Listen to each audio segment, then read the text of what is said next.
Hola a todos y bienvenidos al canal La Fórmula del Éxito y la Riqueza, donde aprendes a construir patrimonio y vivir de manera inteligente. Existe una mentira silenciosa que nos han hecho creer desde siempre, que si trabajas lo suficiente, tendrás las mismas oportunidades que cualquiera. Pero, ¿y si te dijera que eso nunca fue cierto? Mientras tú contabas monedas para pagar la universidad o compartías un paquete de galletas con tus hermanos, alguien más ya tenía asegurado su primer departamento antes de terminar la secundaria.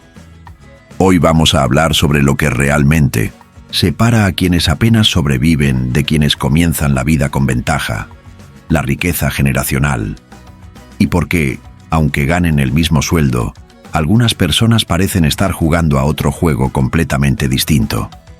Spoiler, lo están haciendo. Si este tema ya te removió algo en menos de un minuto, suscríbete al canal y activa la campana, porque lo que viene a continuación podría abrirte los ojos de una forma que nadie antes se atrevió a mostrarte. Para el tema de este mes, me gustaría presentarles a dos mujeres, Mel y Sofía. Ambos tienen 40 años, están casados y trabajan en el sector editorial. Como sabrás, si alguna vez has visto una comedia romántica, las mujeres solo trabajan en el sector editorial, el periodismo o las galerías de arte. A primera vista, las vidas de Mel y Sofía parecen casi idénticas. Trabajan para editoriales competidoras, con salarios y puestos similares. Sin embargo, uno de ellos se enfrenta a muchas más dificultades que el otro. Empecemos con Mel. A sus 40 años todavía está pagando sus préstamos estudiantiles. Ahorra lo máximo posible en cada compra para poder guardar unos cientos al mes en su fondo de jubilación. Enfrenta secuelas de negligencias médicas en su juventud, como problemas dentales y articulares. Tiene una pequeña deuda de tarjeta de crédito. Ella y su esposo se turnan para cuidar a su hijo de jardín de infancia por las tardes, evitando así pagar servicios extraescolares. Encontró un departamento con renta controlada, lo cual fue una salvación tras años de aumentos imprevistos. Comprar una vivienda en su ciudad está totalmente fuera de su alcance. Ahora miremos a Sofía. Tiene el mismo salario, y puesto que Mel, pero no tiene deudas estudiantiles. Le encanta salir con amigos al menos una vez por semana y se da gustos, cuando quiere. Está sana y activa para su edad, sin preocupaciones médicas. No tiene deudas en su tarjeta de crédito y acumula millas y puntos usando tarjetas que paga por completo cada mes. Cuenta con una niñera que recoge y cuida a su hijo después del colegio. Vive en lo que considera un modesto departamento de 3 habitaciones en los 2 primeros pisos de una casa adosada, donde se mudó con su esposo poco después de casarse. Si estas dos mujeres, ambas exitosas y parte de una industria competitiva, tienen la misma edad y salario, ¿cómo es que sus vidas son tan diferentes? La suerte sin duda tiene un papel en estas historias y no se puede ignorar. Pero para Mel y Sofía, como para millones de personas similares en Estados Unidos, la verdadera diferencia es la riqueza generacional. Antes de continuar con nuestro ensayo en video de este mes, un breve mensaje de nuestro patrocinador, Betterment. Ahora que estamos en plena temporada de impuestos, sé que lo último que muchos quieren oír es una nueva tarea financiera que parezca otro trabajo. Pero la clave para ahorrar e invertir a largo plazo de forma sostenible es hacer que el proceso sea lo más fácil y llevadero posible. Lo que menos necesitamos es otro trabajo adicional administrando nuestro dinero cuando ya trabajamos más de 40 horas semanales. Para quienes buscan una manera simple de empezar, Betterment puede ser la solución. Sus herramientas automatizadas de inversión hacen que tu dinero trabaje mientras tú te concentras en cualquier otra cosa. Una vez que configuras depósitos automáticos, ellos se encargan del resto, construir y gestionar tu portafolio diversificado mientras tú vives tu vida. Invertir y ahorrar no debería sentirse como una carga, porque con Betterment es tu dinero el que hace el trabajo.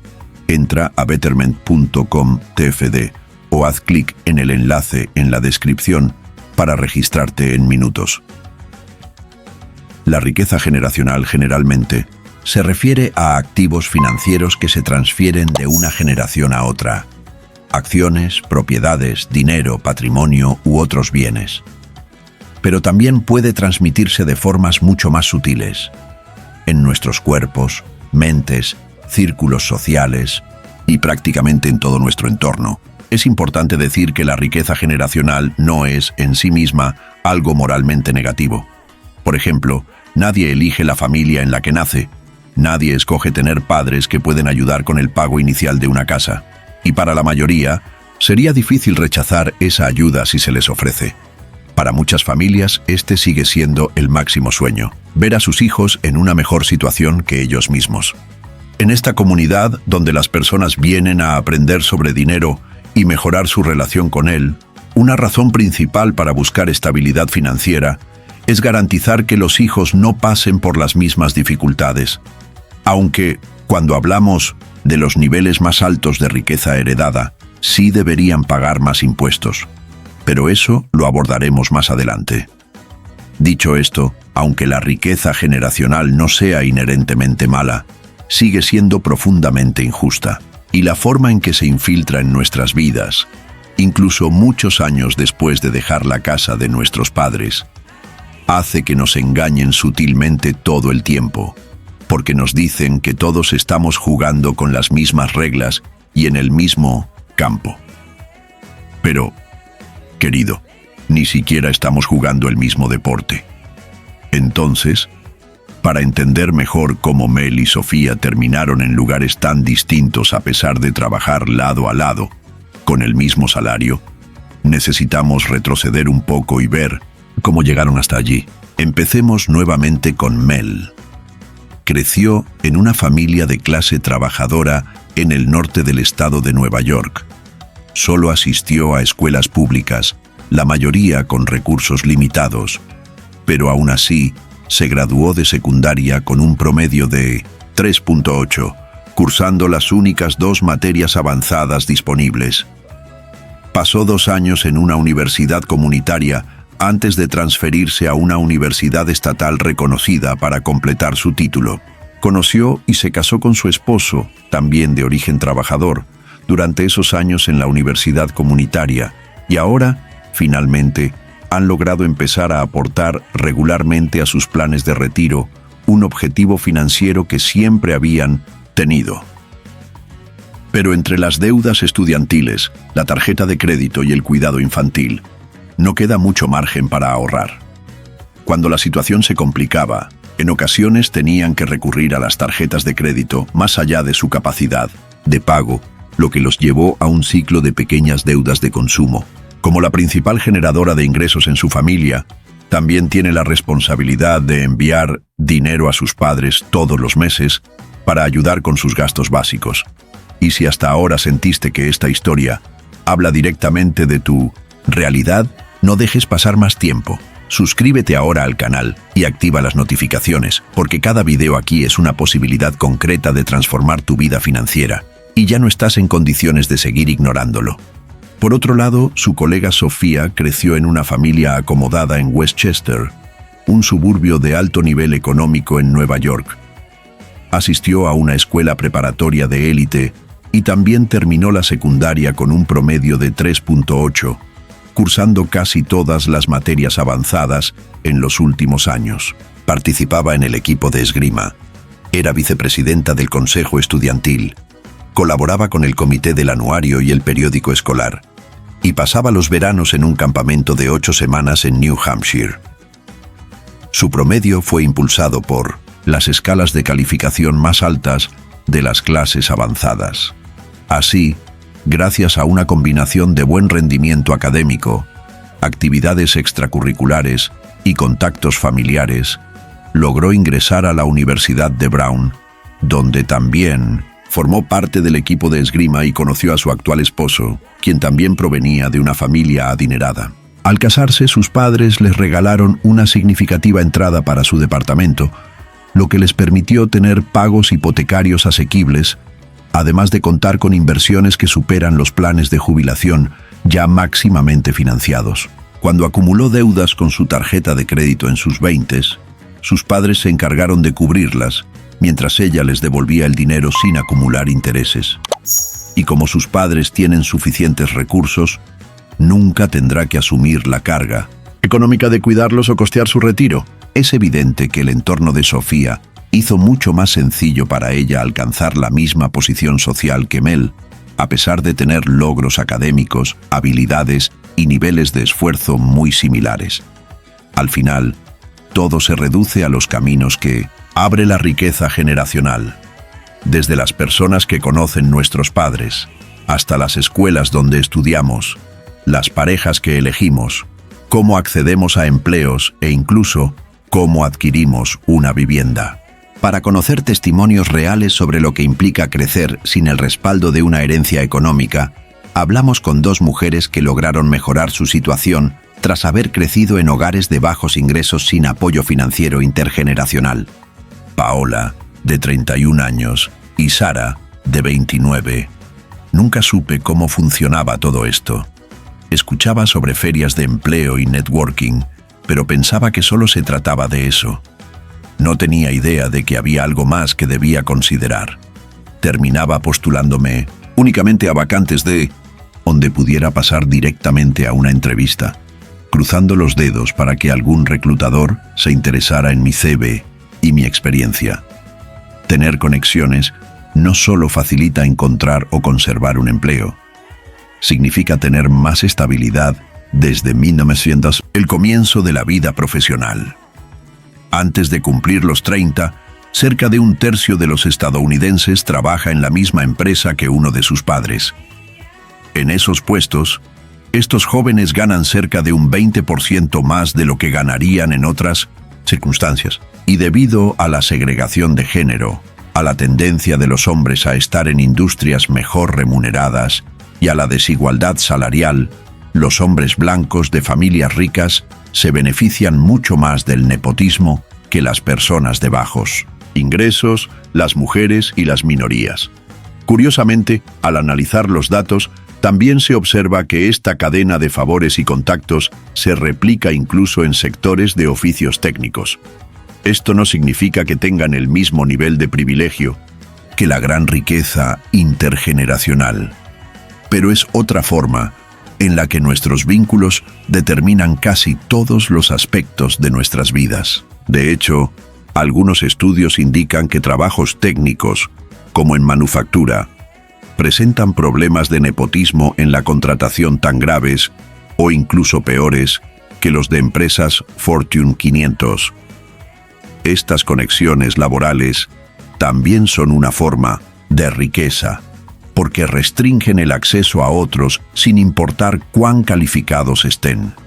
Cuando cerca de un tercio de los trabajadores estadounidenses menores de 30 años tienen su empleo actual gracias a que uno de sus padres ya trabajaba allí, significa que los hijos de padres que por cualquier razón no pueden brindar esa misma vía, comienzan varios pasos atrás. Y aunque el padre o madre no esté directamente tomando decisiones de contratación, su éxito profesional puede permitirte, por ejemplo, aceptar una pasantía sin paga en esa empresa, mientras otros tienen que buscar trabajos que generen ingresos reales. Esto nos lleva de nuevo al punto anterior. La riqueza, más que nada, permite una transición suave y segura a la adultez. Y el hecho de que, en teoría, todos compitamos por las mismas oportunidades o podamos acceder a las mismas pasantías, forma parte de lo que hace tan frustrante esta manipulación, porque nadie menciona que solo una pequeña parte de la población puede trabajar sin remuneración. Volviendo a Mel y Sofía, considerando que Sofía asistió a una universidad Ivy League y se casó con alguien también proveniente de una familia influyente, es muy probable que su actual trabajo en la editorial, una industria altamente competitiva, haya sido posible, al menos en parte, por contactos familiares o, como mínimo, por su capacidad de trabajar gratuitamente durante un tiempo. Mientras tanto, Mel, aunque hubiera querido acceder a una pasantía así, seguramente tuvo que combinarla con múltiples empleos para cubrir sus gastos. Cuando hablamos de sus vidas a los 40 años, ya mencionamos que sus situaciones habitacionales eran drásticamente diferentes. Y eso tiene sentido si consideramos el capítulo 4. Cómo la riqueza heredada está distorsionando por completo el mercado inmobiliario. Muchos de ustedes me enviaron una nota reciente de la New York Magazine que abordaba precisamente este tema, mostrando cómo en lugares como Nueva York se agrava la división entre quienes pueden afrontar el costo de ser adultos y quienes no. Y puedo confirmarlo personalmente. Soy propietaria en esta ciudad, sin venir de una familia rica, pero con el privilegio económico suficiente para contar con un buen dinero de entrada. Entrar al mercado inmobiliario hoy depende casi exclusivamente de tener a alguien que te ayude. Con la vivienda volviéndose cada vez más inaccesible, sin importar en qué parte del país vivas, esta brecha entre quienes pueden y no pueden comprar siquiera una casa sencilla se amplía cada año, ya que cada vez más compradores dependen del respaldo económico de sus padres para poder entrar al mercado. En 2023, aproximadamente el 38% de los compradores primerizos menores de 30 años necesitaron regalos en efectivo de sus familiares o una herencia para costear la entrada de su primer hogar, demostrando cuán dependientes son de su familia, especialmente de la generación anterior. Y esto no es exclusivo de Estados Unidos. En Canadá, desde 2015, la proporción de compradores primerizos que recibieron ayuda económica familiar pasó del 20% al 31%. Y aunque esa tendencia se haya estabilizado en años recientes, no ha disminuido. Que el 40% de las personas necesite regalos de sus padres para adquirir una casa es simplemente una locura. Sé que nuestros cerebros están condicionados por el capitalismo tardío y que hemos comenzado a aceptar esto como si fuera algo normal. O al menos, aunque sepamos que no lo es, nos hemos resignado a convivir con ello. Pero estas cifras serían impensables en cualquier otra época. Hace solo unas décadas, en Estados Unidos, el precio de las viviendas estaba más alineado con los ingresos de las personas. La mayoría podía adquirir una casa con un solo salario, y muchos de ellos no tenían trabajos de oficina ni títulos universitarios. Actualmente, casi la mitad de los compradores necesita algún tipo de riqueza previa para poder comprar una casa, lo que demuestra lo desconectados que estamos de la realidad. Además, esto no considera el aumento significativo de las ofertas en efectivo, especialmente en mercados inmobiliarios altamente competitivos como Nueva York. En el último trimestre de 2023, casi el 70% de las ventas de propiedades en Manhattan se realizaron completamente en efectivo, un récord que destaca el dominio de los compradores adinerados en el mercado. Este fenómeno se debe en gran parte a las altas tasas hipotecarias que disuaden a los compradores que dependen de préstamos para adquirir una vivienda. Además, la escasez de viviendas y la alta demanda hacen que los compradores estén dispuestos a destacar ofreciendo pagos inmediatos en efectivo. Esto garantiza que, básicamente, solo los más ricos o los que tienen mayor liquidez puedan realmente comprar casas. Para la mayoría de los jóvenes adultos que desean ingresar al mercado inmobiliario, ese gran pago inicial debe provenir de sus padres. De hecho, en 2023, aproximadamente el 38% de los compradores de vivienda por primera vez, menores de 30 años, dependieron de regalos en efectivo, de familiares o herencias para cubrir el pago inicial de una nueva casa, ilustrando la dependencia que los jóvenes compradores tienen de la familia, principalmente de la generación mayor. Ser propietario de una vivienda no solo ofrece beneficios financieros al momento de la compra. Aunque poseer una casa puede presentar muchas desventajas potenciales, especialmente si algo sale mal, también otorga enormes ventajas. A nivel federal, una parte sustancial de los subsidios públicos para la vivienda se destina a los propietarios a través de la deducción federal de intereses hipotecarios residenciales, con un costo anual de alrededor de $30,000 millones, aproximadamente igual al gasto en vales de vivienda y órdenes de magnitud mayores que el gasto federal anual en vivienda pública, personas sin hogar o construcción de nuevos alquileres. Más del 90% del valor de la deducción de intereses hipotecarios va a familias que ganan más de $100.000. Y el programa beneficia desproporcionadamente a las familias blancas, debido a la baja tasa de propiedad de viviendas en Nueva York. También beneficia significativamente menos a las familias de la ciudad de Nueva York. Además, solo comprar una casa es increíblemente más caro de lo que solía ser. Según datos nacionales del Banco de la Reserva Federal de St. Louis, entre 1963 y 2023, cuando se ajustan por inflación, el periodo más caro para comprar una casa desde 1963 fue 2022. El precio medio de una casa en EU era de $552.600, mientras que en 1963 el precio medio de una casa en EU era de solo $19.600, que ajustado por inflación sería solo $196.000 en 2023. La cuestión de la propiedad de viviendas también nos lleva de vuelta a algo que mencionamos anteriormente entre Mel y Sofía, que es la diferencia en la vida adulta de tener que cuidar a los padres frente a ser cuidado por los padres. Para muchos estadounidenses de bajos ingresos, su casa es a menudo literalmente el único activo que poseen. Para muchos baby boomers, que lograron ingresar a mercados inmobiliarios deseables cuando eran mucho más baratos, pueden esencialmente no tener nada ahorrado para la jubilación. Pueden tener costos médicos crecientes.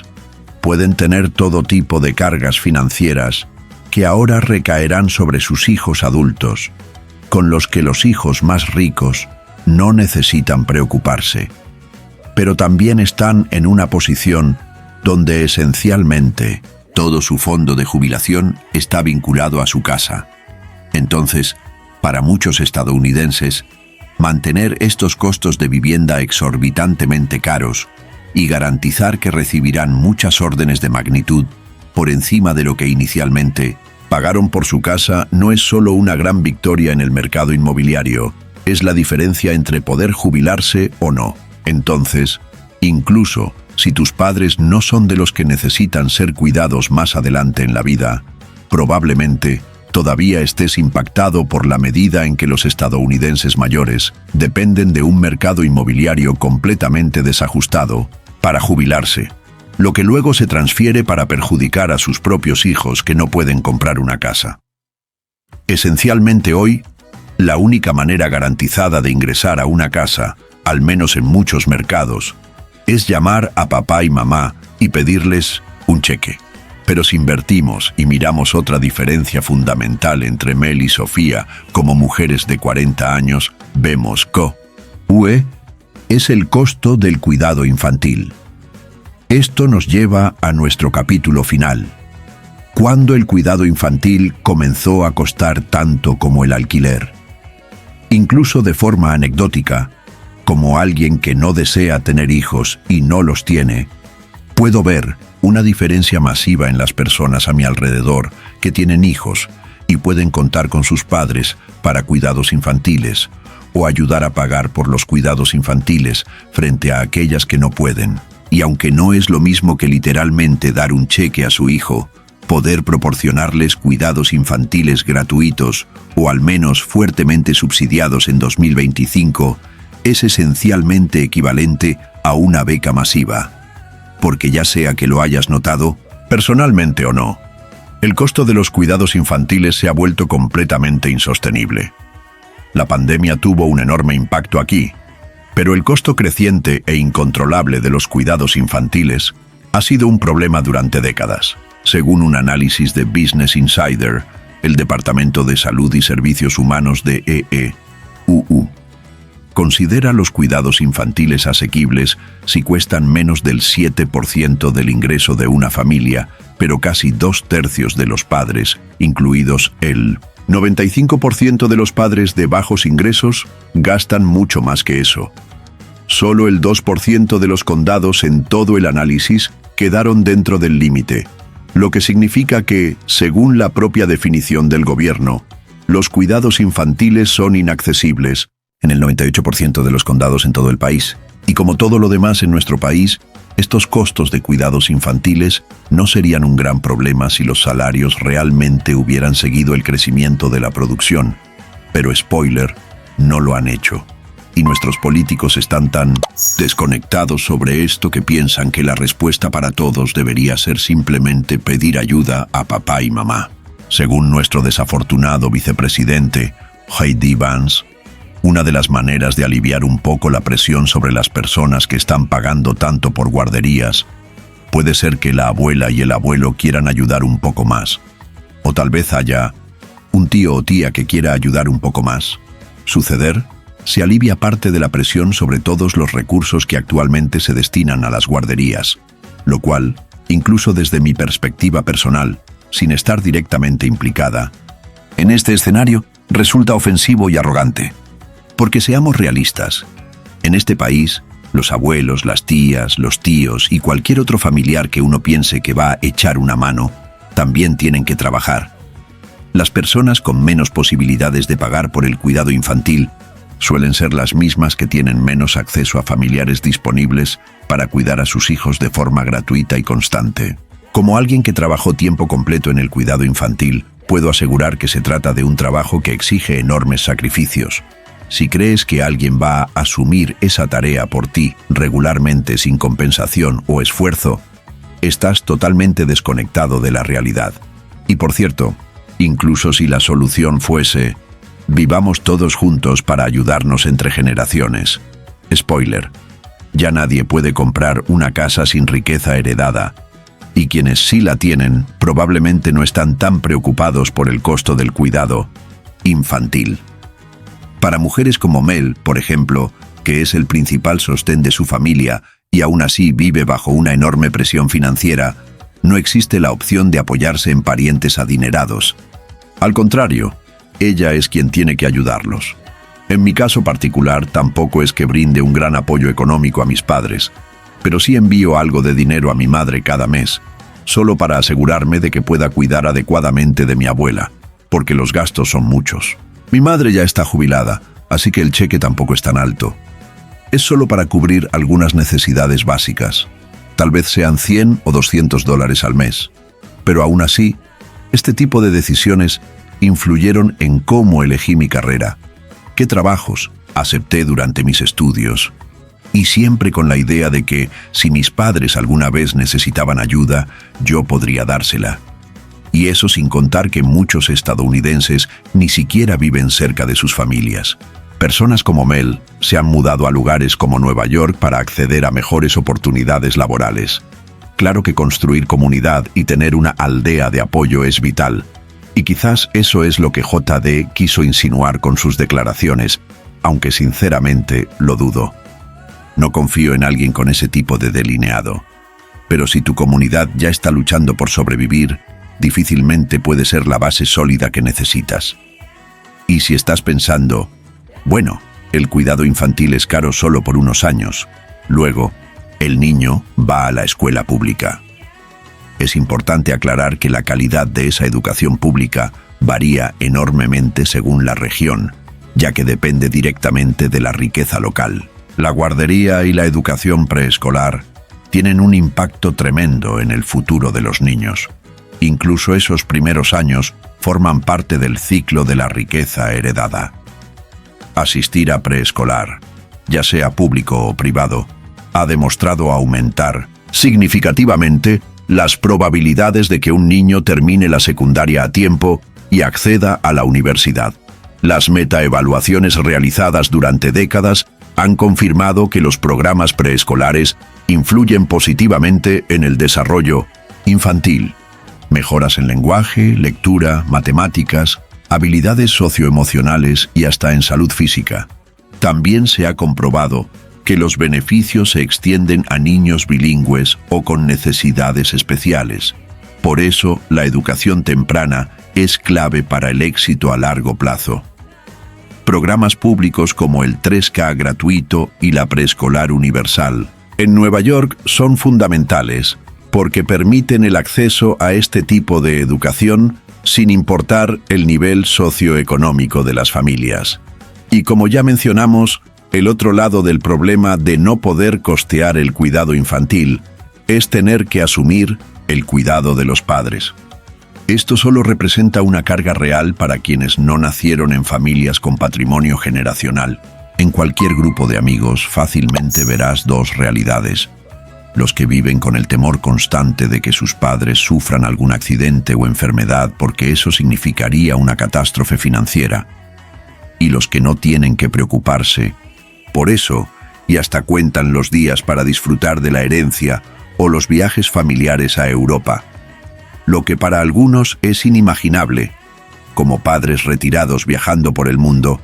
Para otros es la angustiante realidad de tener que ayudar a mantener a sus padres incluso cuando están sanos, porque no es cuestión de recibir cuidados de los padres, sino de brindarles cuidados a ellos cuando envejezcan. Según un estudio de MedLife, los adultos que cuidan a sus padres en Estados Unidos pierden casi $3 billones en ingresos acumulados. En promedio, los hombres pierden alrededor de $283.716 entre salarios, pensiones y beneficios del Seguro Social. Las mujeres pierden aún más, unos $324.044. Esa cifra es una locura. Florence Pugh tenía razón en Mujercitas. El matrimonio también es una decisión económica, así que no me digas que no lo es. Tienes que casarte con alguien que pueda ayudarte a cuidar de tus padres. Y como en casi todos los problemas profundos de nuestra economía, la solución pasa por políticas públicas. Necesitamos reformas en el impuesto a la herencia, aumentar los salarios, mejorar la seguridad social, reducir el costo del cuidado infantil y mucho más. Lamentablemente, podríamos haber tenido todo eso con Bernie, y dejaremos una serie de recursos útiles en la descripción por si quieren involucrarse y contribuir con alguna de estas causas. Porque, siendo honestos, si todo sigue más o menos estable, y con lo que pasa últimamente, quién sabe, eventualmente habrá elecciones legislativas en breve. Mientras tanto, tenemos que seguir luchando por las transformaciones políticas necesarias que permitan resolver muchos de los problemas estructurales que enfrentamos. Y es fundamental dejar claro que el falso populismo económico disfrazado, con discursos de guerra cultural, no reemplaza una reforma económica real. Porque no todo era mejor, por ejemplo, en los años 50. Para una mujer, una persona LGBT, una persona racializada, o básicamente cualquier persona que no fuera un hombre blanco, era evidente que había enormes carencias en esa época. Sin embargo, desde el punto de vista económico, para la clase trabajadora y media, muchas cosas sí eran más favorables. Y es posible imaginar un futuro con una clase media más sólida, inclusiva y diversa. No se trata de un sueño lejano, sino de reconstruir logros que ya alcanzamos en el pasado, cuando éramos una sociedad menos desarrollada, menos eficiente y menos avanzada. Pero mientras seguimos en esa lucha, lo más valioso para nuestra salud mental diaria es romper con la idea impuesta de que la riqueza heredada es una norma que debe cumplirse, que hay algo mal en nosotros por no llegar a los mismos objetivos si nunca tuvimos las mismas herramientas, o que no deberíamos sentirnos profundamente orgullosos por todo lo que conseguimos, pese a no tener esas ventajas de origen. Durante mucho tiempo no comprendí realmente lo que significaba no tener herencia generacional, porque mi idea de ello estaba distorsionada. Pensaba que implicaba tener un fondo fiduciario, o que trabajar era una especie de pasatiempo opcional, todo ganancia, como si la vida fuera una travesía sin preocupaciones. Y aunque eso es parte de la definición, no es todo. Por eso, solía imaginar ese estilo de vida como quien fantasea con ganar la lotería. Una ilusión entretenida, pero poco práctica. Con el tiempo, al hablar más con mis amigos, empecé a entender que la riqueza generacional es mucho más compleja. Por ejemplo, saber que, si me enfrentara a una emergencia económica grave, tendría a alguien en quien apoyarme, ya forma parte de ese concepto.